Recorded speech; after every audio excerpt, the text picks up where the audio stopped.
Welcome back into One Winning Pod, where it is everyone's favorite week of the year. That's right, it is Thursday Night Football Week, a week that we love even more when the Ravens are on the road, and that is littered with sarcasm, and I can see Alec right here just giving an extremely disgusted face at me even mentioning those words, but this is the way the schedule is laid out. The Ravens have to travel to Tampa Bay to take on the struggling Tampa Bay Buccaneers, surprisingly, after they've just been demolished on the road trip that included losses at Pittsburgh and just an absolute beatdown by the Christian McCaffrey-less Carolina Panthers. So, yeah, should be an interesting game.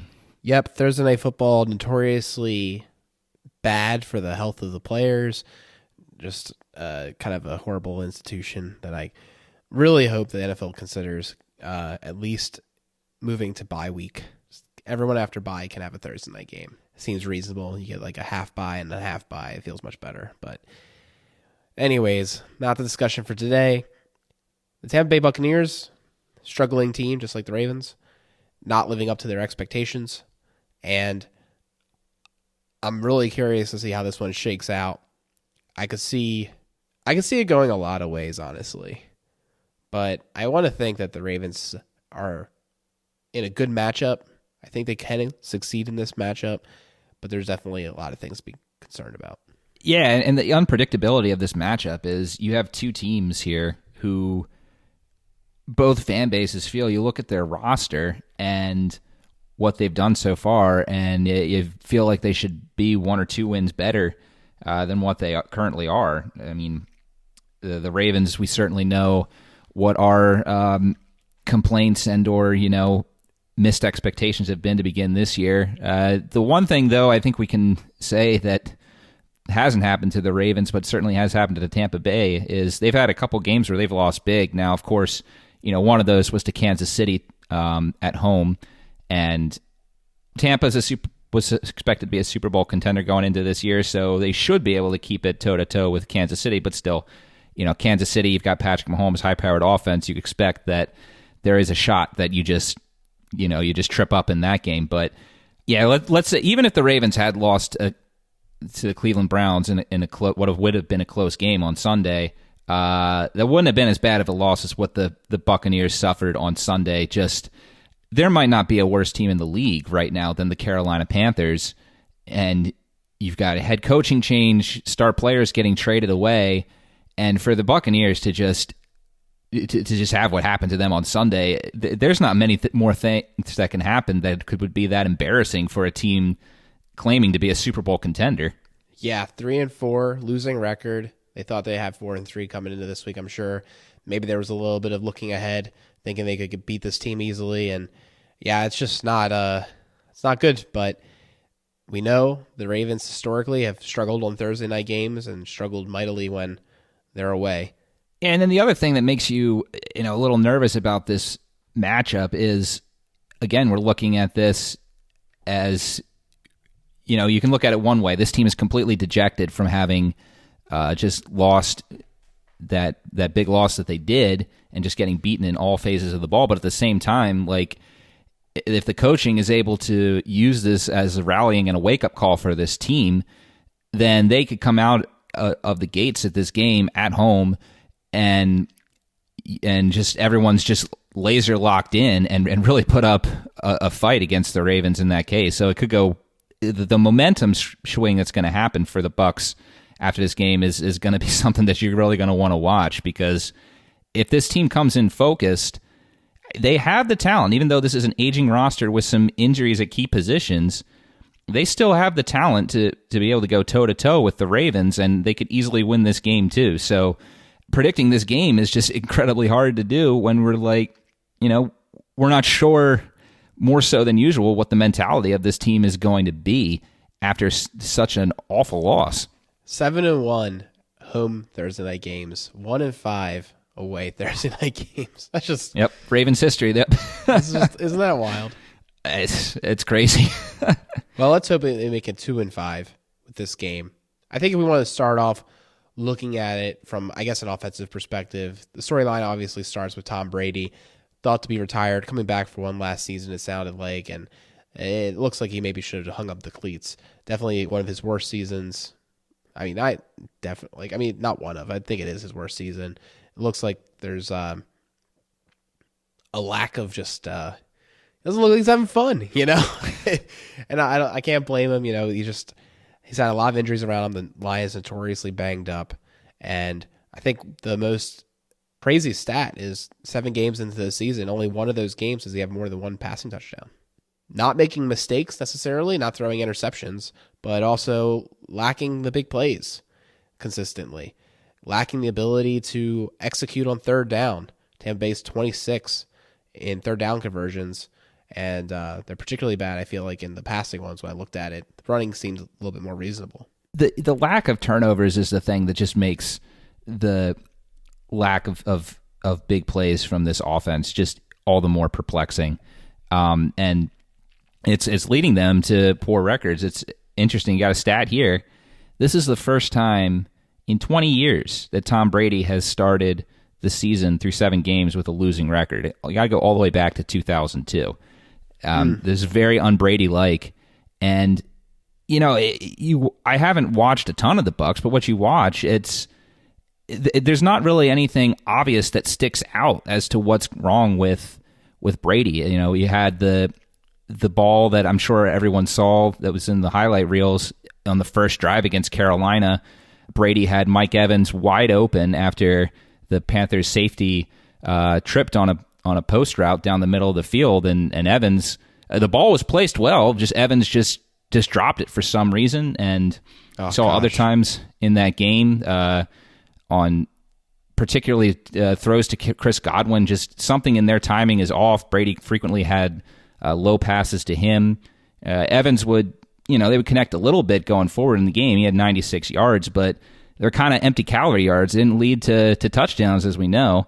And just, something about this offense is just out of sync. I know that there's rumors coming out in the media that Brady's getting quote-unquote preferential treatment. Whoever knows if there's any credence to those reports anyway. I'm sure plenty happens behind the scenes that we're not aware of in every NFL team, and it's just, if something comes out of the news out of context. But, there's something up here. There's just this offense is just out of sync. But again, like we're saying, there's the talent here for if they put everything together, then, they can take it to any defense in the league. Correct. And I think the big thing we're worried about is these 2 big pass catchers. You're looking at Godwin and Evans. Evans is a really interesting player, a player that just frequently is regarded as one of the best in the league, despite maybe not getting the same discussion. But when the analytics are shown on what this guy can do, it's wild how dominant he can be. And then Godwin, a guy that we love. We talked about him not too long ago. Kind of like a souped-up Duvernay in a way. Not a returner, but just the way that he is able to operate in space, sort of that running back pass catcher build that we've been seeing more and more of in the league. Just a really excellent player, one of the top wide receivers that we've seen. And then coming back from his injury, he's looking more and more like the same guy. Those guys are what scared me the most. We talk about Marlon, we talk about Peters, and one thing we didn't talk about really in the recap show of the Browns is, Peters is getting beat a little bit long. I think his long speed's not quite there, what it used to be. I think that's maybe his vulnerability at this point, is if you go deep on him, you might be able to get a step, because that's where his excellent, gambling, just knowledge of the game can't be as useful. It's more of just who can run faster. And he might need some help over top. Not having Marcus Williams there really hurts. So I'm very curious to see how the Ravens hold up in that department, and if that's something the Tampa Bay Buccaneers want to try to exploit. Yes, not having Marcus Williams in this game is deeply concerning. We talked about it a bit in the recap of the Browns game, right? That the couple of deep shots that the Browns had, as much as Geno Stone has done in Williams' absence that has been positive, he just doesn't have the same clotheslining speed and instincts that a guy like Williams has. I mean, few players in the NFL have that. That's why we were so excited when the Ravens did sign him. You're actually getting a true center fielder, and Williams in particular has great numbers against Tom Brady in his career. He's picked Brady off multiple times as a huge reason that Brady had difficulty against the Saints defense the past couple of seasons. So that is a concern, is the health of this secondary going into it. And I agree with what you're saying with Peters. There's definitely been a couple plays recently that have made you question. It seems like he's pressing receivers a little more this year than usual, and that could be, like you said, just because the speed isn't quite there yet. So Brady, like we said, the big plays aren't there, but he's still playing sound, smart football. So I'm sure that he's going to notice that on film. I'm sure he's going to want to try and challenge the Ravens there, and that's going to be something the Ravens are going to have a plan ready for when that happens. For sure. I think one of the other big issues with this offense is their lack of explosive plays in the run game. Leonard Fournette hasn't looked particularly special this year. Rashad White, he has some flashes here and there, but neither of them have had long running plays. The long of 17 yards for Fournette and 11 yards for White. These are not, big runs by any means. These are very pedestrian runs for at least what the Ravens can see, and even what the Ravens defense has been known to give up. So I'm curious, will this line be able to get good enough push? Will these guys be able to find opportunity to get a longer run, or if the Ravens defense will be able to hold them? Yeah, and that just goes back to some of the injuries that they've had on offensive line this year. They lost Ryan Jensen before the season even started, ex-Raven, got that big contract in free agency, and he's been excellent for the Buccaneers ever since he went over there. And then, you also have Aaron Stiney out as well, so that's caused a big issue with their interior. And, they've been in a rotation at left guard. That's been their particular weakness. Center hasn't been great either. And, you have one or two injuries off the offensive line. That's going to affect the whole unit, as we've seen with the Ravens and when Stanley has gone down and other guys. So it's definitely disappointing for the Bucs, and I'm sure that's part of the woes that they've had, because that, especially during their Super Bowl run, as well as Brady played, they relied quite heavily on using the run to establish the pass. Fournette was huge in that role, and yeah, just in particular, the running game has struggled, and the play calling, that's something else that you read Tampa Bay beat reporters and listen to podcasts. Like, there has been a lot of questions as to the play calling selection and the cadence of plays that the Buccaneers have been using, in particular with the state of their team right now in relation to injuries. So it feels like a team that has the personnel to be able to take advantage of opposing defenses. But yeah, that just some things are out of sync, and they're still putting the pieces together there. And then, of course, we can't finish talking about the Tampa Bay offense without talking about your guy from the draft, Cade Otton. He said to come in with Cameron Brate unfortunately suffering a concussion, and then he's out with a neck injury. We'll see if he plays. But Cade Otton, a guy we liked in the draft. Obviously, the Ravens got Isaiah Likely and Kolar instead, but Otton not off to a bad start to his NFL career either. No, Otton did go before both Kolar and Likely were selected, so the Ravens didn't quote unquote have a chance to get him. I think actually he went one of the first couple picks of the fourth round before he even picked Fa'alele. So yeah, I mean, great guy. I still do very much like him, and obviously have him in Dynasty and all that good stuff. But he scares me the most in this matchup, because I can imagine him being that player that picks up the pace for the offense, where you covered Godwin, you covered Evans, and then Tom Brady is able to find Brate or on rather for a couple yards, and maybe that's how they get the first down. That's more so what I'm concerned about. I'm looking for a big game out of Patrick Queen to continue. We've seen the explosive plays for loss. I need to see him excel in coverage, and hopefully take Otten out of the game, maybe see Hamilton help. Although I thought Hamilton would be more involved against Njoku. We didn't really see that, and we'll see. So it seems like McDonald has a different, I guess, viewpoint of how to use Hamilton than I do at this point, and just overall philosophy when it comes to just personnel packages. And maybe that was a desire to be heavier in this game. We didn't see nearly as much slot corner use or nickel packages used in this game against the Browns. Maybe this is the kind of game where we see a lot more nickel, a lot more dime and things like that. So we'll see. We'll see how they decide to deploy. I think this is a game that they could do that because I'm not afraid of these running backs. I'm not afraid of the offensive line's ability to make the holes. And honestly, what we're seeing just some really good play out of the defensive line. Like we said, Campbell had a great game. I feel like the linebackers, I think Harrison's quietly having, obviously had that block punt, but he's really starting to become more and more reliable. And, with Bynes maybe being a little banged up from the game, maybe we see a little bit more of him this game and we see, what he can do. I don't know. That plus, the people coming back, it seems like this is the game that we'll see Bowser back in. I could definitely see this defense surprising us and containing them. Yeah, no, definitely. And I think you bring up a good point with Otten, something we glossed over in the recap of the Browns game. David Njoku quietly had a very solid game against the Ravens, 7 catches for 71 yards, and he didn't even play the whole game. He was knocked out, didn't play much in the fourth quarter.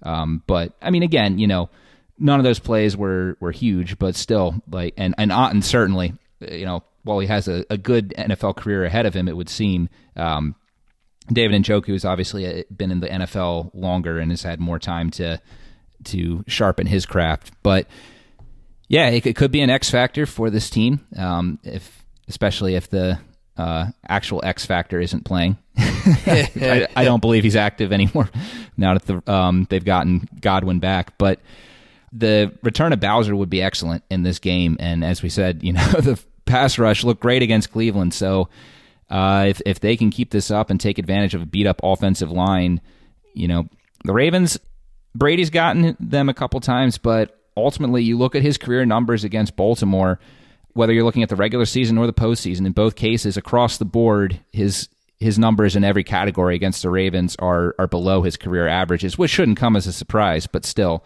the Ravens have gotten their fair shots at Brady before, including back in 2019 was what we thought was the final time the Ravens would ever play him, at least in the regular season. That was a good game on Sunday night. But Lamar Jackson's going to have to try again to say that he can end his career undefeated against Tom Brady, it looks like. Yep, sounds like it. And I guess to wrap up with this offense, the big thing that I'm curious to see is Tom Brady only has 6 or 7 sacks, I think. Or no, I apologize. He's been sacked 10 times, right?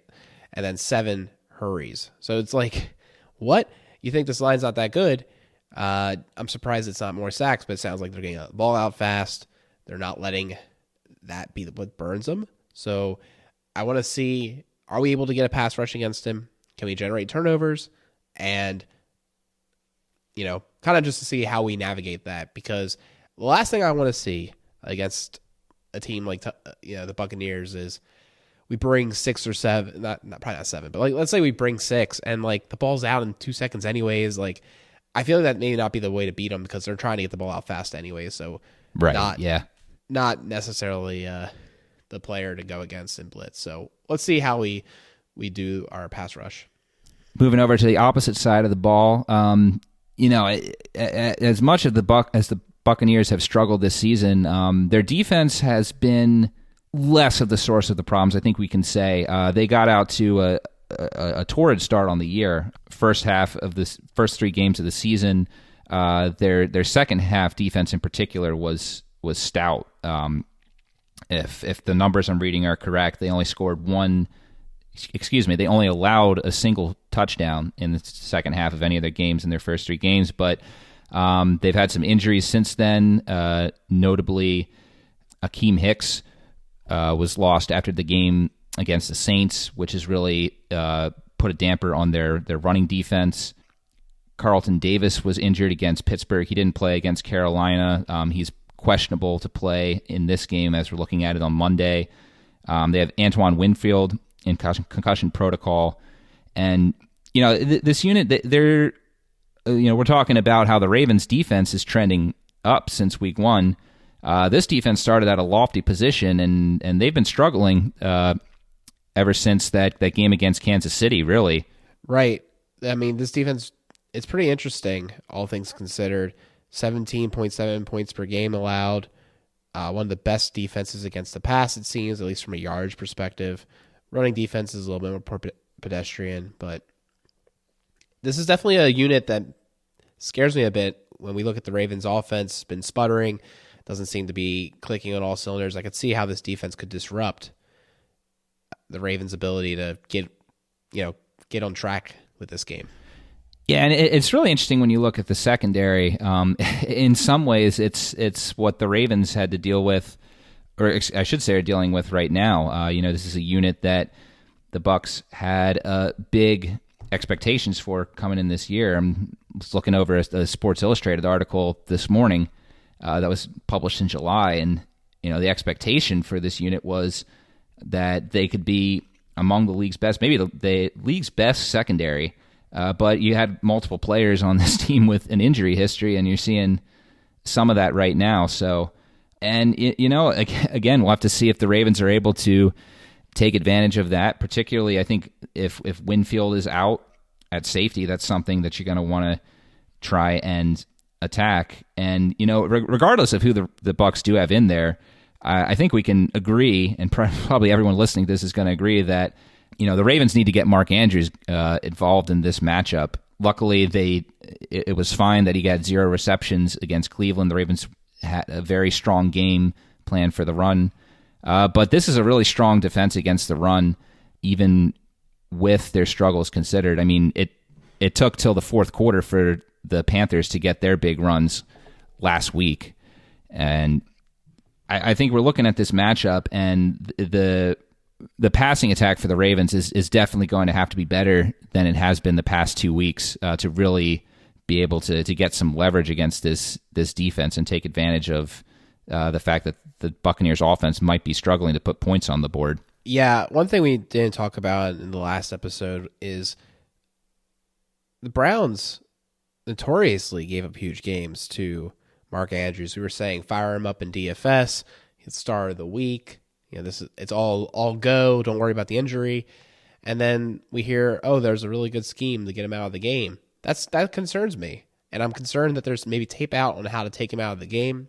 I want to see him be reestablished. I want to see that not be the case. And if that is the case, they figure something out. We need to pivot. We got to adjust. We got to be able to get our playmaker back involved. We know that he's just too good to be totally silenced like that. So I'm very curious to see how the team responds and bounces back. And it's not just getting Andrews involved in the game. I mean, the past 2 weeks we've seen less from Duvernay than we've wanted to, and we're still waiting for the offense to find a way to get Bateman to be a consistent target in this game. And until the offense is able to do that, it's going to be easier for teams to try and scheme Andrews out, right? Well, I think it comes down to their ability to actually give Lamar some time in the pocket. Yes. We didn't see that last game, and they didn't try to pass nearly as much. And if you're not passing that often, I mean, shoot, man, with 16 attempts, unless you're completing most of them, I don't think we're going to be happy about any of those guys getting enough targets. So 100%. Quality targets. And, we see the Ravens, I think, every week. I don't know if you've noticed this, Peter, but you look at the snap sheet, and you're like, man, the Ravens use more personnel on offense than almost any other team. And, the way that they do it is much higher, too. Everyone's getting, a decent amount of snaps. There's not just, onesie-twosie snaps to escalate that number. It's just a lot of players are involved in this team. A lot of people see the ball at different times. So the concentration of targets or the concentration of snaps just not there. I love our use of official football jargon on this show. Onesie-twosie plays. Gotta love it. You can only get it here. Oh, man. Yeah, I think another thing that'll be interesting for the offense is how the Ravens deploy the running backs. I think we were all surprised as to how many carries Gus Edwards got against Cleveland, and he looked good, but is he still going to be the featured running back on a short rest on the first game that he's played this season coming off that injury? I wouldn't be shocked if the Ravens try and feature Drake or Hill a little more, just to make sure they don't overuse him too early. But at the same time, again, like we're saying, this is a strong unit against the run, and especially if they get Hicks back, which is a possibility. It looks like he is practicing in a limited fashion. Yet again, it feels like, again, just like last week, we have questions as to what the running back rotation is going to be in this game. Yeah, I mean, and we don't need to necessarily know the answer. I think the key really is just seeing effectiveness. We'll see. I think as much as we might hate it, I think the Ravens defense, or Ravens offense rather, will be difficult to schedule, so to speak, with target volume or from a fantasy perspective, knowing who's going to be the guy. But as long as the overall stats are good and the team is like converting, getting first downs, scoring touchdowns, executing in the red zone, that's what matters most to me. And I think for everybody in the fan base, that's what makes you feel good. I just want to reiterate how if the Ravens are able to perform well on offense against this defense, that's a big step. Not many people have been able to pull that off. And we just need to see more consistency out of this offense. We need to see Lamar have a good game again. I think we've said for too many weeks in a row, Lamar's been struggling, not looking like he's having fun out there. And we need to see improvement there. I think the defense, for as much as we talked about how their offense scares us in some regards and the defense could have some problems with them, that's not the part I'm most worried about. I'm more worried about our offense being able to respond, score enough points. And I think, honestly, if you put us in that position, the way that the Tampa Bay has been playing the game, I think we can win the game. We just have to get ahead, and then the rest will play itself out. All right. Well, with that, we'll get into our score predictions and bold predictions. I think bold prediction I'm going to go with that Tyus Bowser comes out. He's activated, and he's going to make his presence announced with a monster game, 2 sacks, as well as a forced fumble. He's going to come back, Oh, man. Gus Edwards came out, and he had a big game in his first game action, 2 touchdowns. So, it set the bar high for Bowser. But, at the same time, this game is really hard to call, and you got 2 teams that have aspects of their team doing well, others that aren't. I really wish that the Buccaneers had been able to at least keep the game close with Carolina. I think we're going to get a focused Bucs team. I don't like that this game is on the road. I think that it's going to be a tight one, and for now I'm going to say that the Bucs pulled off 19-17. Ooh, that hurts. Hope I'm wrong. Yeah, a lot of that checks out, Peter. I think when I look at this game, a couple things come to mind. I think it's a Thursday night game. It's going to be lower scoring. The over-under is at 45. Feels a little high. Yeah, I agree with that. Feels a little high. Ravens are favored, 1.5 points. Kind of interesting for being on the road on Thursday. I don't think that's how it opened, though. I think the Bucs opened as 2.5 favorites. Oh wow, that's a monster swing in just a few days. I'm almost positive. Let me just for what it's worth, we're recording on Monday. This is a really condensed week for a matter of scheduling and whatnot. And obviously, it was difficult. Unfortunately, Chris couldn't join us for this episode. We were just like, well, we'll do it live this week. That's what you get on a compressed week. Thank you, NFL. Once again, can we get on bye weeks, Thursday Night Football? So I'm seeing a report here from Beatdown on October 24th. Okay. 9:30 a.m. that the DraftKings had the Bucs at plus 1 point. No, wait, sorry. The Bucs at plus. Never mind. No, never mind. You're right. Okay. All right, well, scratch that out. So yeah, I don't know what to make of all this. Like, my overall thought, my bold prediction is this. Bold prediction. Tom Brady only has 1 interception this whole season. I think he gets intercepted again this game. And to kind of go off of yours, I think, not saying that it's going to be Not saying it's going to be Bowser, but what I am saying is I think we might force a fumble on him too. So I'm looking for a Tom Brady looking old game, a pick and a fumble out of him. That's my anticipation, and I think the Ravens win this game. I really do, and I don't know, 20-13, like low scoring. Like I said, I can't imagine. If the Ravens score more than 25 points, I will be stunned. It'd be great, but I don't know where that came from. Right. These two defenses are too good on a short week, even with injuries, for that to happen. We're seeing the NFL, the defense, like catch up, a lot less scoring. And I think that's part of the reason Ravens fans are so disappointed. And we look at the rest of the league, but the scoring's okay. We've been seeing a lot more scoring in years past than what we're seeing this year, and the Ravens are no different.